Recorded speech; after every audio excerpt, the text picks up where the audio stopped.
ഇന്ന് നമുക്ക് അടിപൊളിയായിട്ട് ഉണ്ടാക്കാൻ പറ്റുന്ന വളരെ എളുപ്പത്തിൽ ഉണ്ടാക്കാൻ പറ്റുന്ന ഒരു ബ്രെഡ് സ്നാക്കിൻ്റെ റെസിപ്പി നോക്കിയാലോ. അതിനായിട്ട് കുറച്ച് ബ്രെഡ് എടുത്ത് അപ്പച്ചുമ്പിൽ വെച്ച് ഒന്ന് ആവി കയറ്റിയതിന് ശേഷം അതിൻ്റെ സൈഡെല്ലാം ഇതുപോലെ ഒന്ന് കട്ട് ചെയ്ത് കളയണം.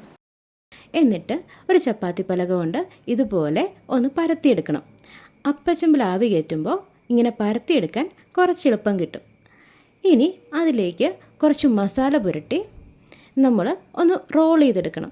ഇതിനായിട്ട് ആവശ്യമായ മസാല ഉണ്ടാക്കുന്നത് ഒരു നോൺ സ്റ്റിക്കിൽ ഒരു പാനിലേക്ക് അല്പം എണ്ണ ഒഴിച്ച് ജിഞ്ചർ ഗാർലിക് പേസ്റ്റ് ഇട്ട് ഒന്ന് മൂത്ത് വരുന്ന സമയത്ത് ചിക്കൻ മസാലയും അല്പം മുളക് പൊടിയും കൂടെ, നമുക്ക് എരിവിന് ആവശ്യമായ മുളക് പൊടിയും കുറച്ച് ഉപ്പും കൂടി ഇട്ട് ആ മസാല ഒന്ന് മൂത്ത് വരുന്ന സമയത്ത് അരിഞ്ഞു വെച്ച സബോളയും കൂടെ ചേർത്ത് ഒന്ന് വഴട്ടിയെടുക്കാം.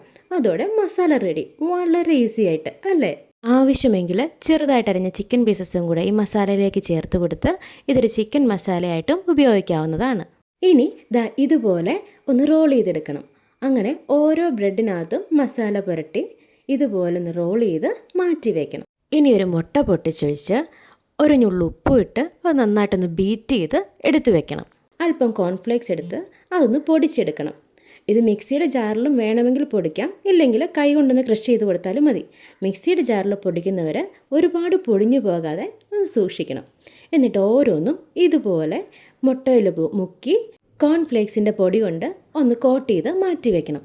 ഇതിൻ്റെ പുറം വശം ഒന്ന് ക്രിസ്പിയായി കിട്ടാൻ വേണ്ടിയിട്ടാണ് ഇങ്ങനെ കോൺഫ്ലേക്സ് കൊണ്ട് തന്നെ പൊടിച്ച് നമ്മൾ കോട്ട് ചെയ്യുന്നത്. എന്നിട്ട് ഇനി ഈ സ്നാക്ക് ഒന്ന് എണ്ണയിൽ ഫ്രൈ ചെയ്തെടുക്കണം. പെട്ടെന്ന് തന്നെ ഫ്രൈ ആവും. ഒരു സൈഡ് അങ്ങനെ ഫ്രൈ ആയതിനു ശേഷം മറു സൈഡും കൂടെ മറിച്ചിട്ടൊന്ന് ഫ്രൈ ആക്കി ഒരു ലൈറ്റ് ബ്രൗൺ ഷെയ്ഡ് വരുമ്പോൾ എടുക്കാവുന്നതാണ്. കുട്ടികളൊക്കെ സ്കൂളിൽ നിന്ന് വരുമ്പോഴോ ഇല്ലേ ഓഫീസിൽ നിന്ന് വളരെ ടയേർഡായിട്ടൊക്കെ തിരിച്ചു വരുമ്പോൾ അല്പം സ്പൈസി ആയിട്ട് എന്തെങ്കിലും കഴിക്കാമെന്ന് വെച്ചാൽ ഇങ്ങനെ ഈസി ആയിട്ട് ഉണ്ടാക്കിയെടുക്കാം. എന്നിട്ടൊരു ചായയും കൂടി ഇട്ട് കുടിച്ചാൽ വൈകിട്ട് അടിപൊളിയായിരിക്കും അല്ലേ. അപ്പോൾ ട്രൈ ചെയ്ത് നോക്കുക.